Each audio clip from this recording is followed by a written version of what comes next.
कभी आपने गौर किया है, हम में से ज्यादातर लोग अपनी पूरी जिंदगी दूसरों को देखकर जीते हैं।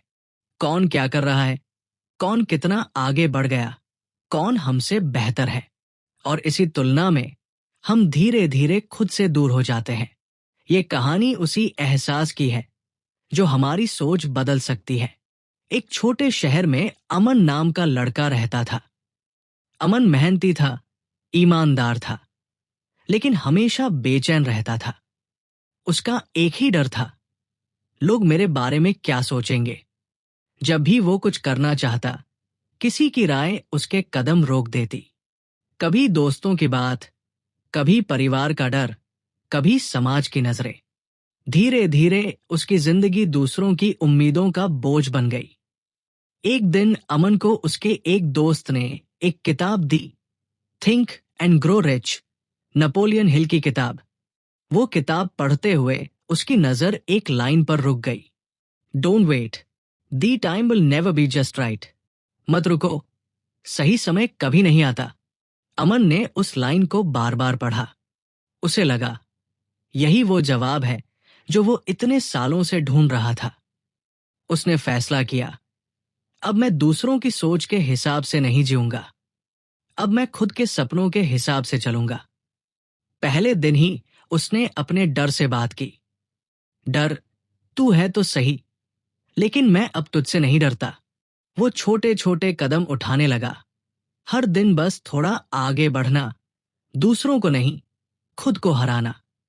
नेपोलियन हिल ने कहा था, what ever the mind can conceive and believe, it can achieve.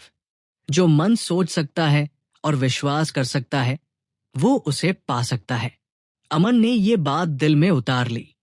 उसने लोगों को नहीं, अपने विचारों को बदलना शुरू किया। वो सुबह जल्दी उठता, अपने दिन की योजना बनाता और हर रात सोचता, मैं आज किस बात के लिए खुद पर गर्व कर सकता हूं। धीरे धीरे उसकी जिंदगी बदलने लगी। अब उसे फर्क नहीं पड़ता था कि कौन क्या सोचता है, क्योंकि उसे एहसास हो चुका था, दूसरों की सोच मेरी हकीकत नहीं तय कर सकती। एक दिन जब उसने अपनी पुरानी डायरी खोली तो उसने पढ़ा, मैं चाहता हूं कि लोग मुझे सफल कहें। वो मुस्कुराया और बोला, अब मैं चाहता हूं कि मैं खुद को सच्चा कह सकूं। नेपोलियन हिल ने लिखा था, you are the master of your destiny, you can influence, direct and control your own environment. तुम अपने भाग्य के मालिक हो, तुम अपने जीवन को नियंत्रित कर सकते हो। और यही बात अमन को समझ में आ गई थी। सच्ची आजादी तब मिलती है जब इंसान अपने विचारों पर नियंत्रण पाता है, जब वो दूसरों की नजरों से नहीं, अपने दिल की आवाज से जीना शुरू करता है। कई सालों बाद जब अमन ने अपनी सफलता की कहानी साझा की तो किसी ने पूछा, तुम्हें सबसे बड़ी सीख क्या मिली? वो मुस्कुराया और बोला, जब तक मैं दूसरों को बदलने में लगा था, मेरी जिंदगी वैसी ही रही।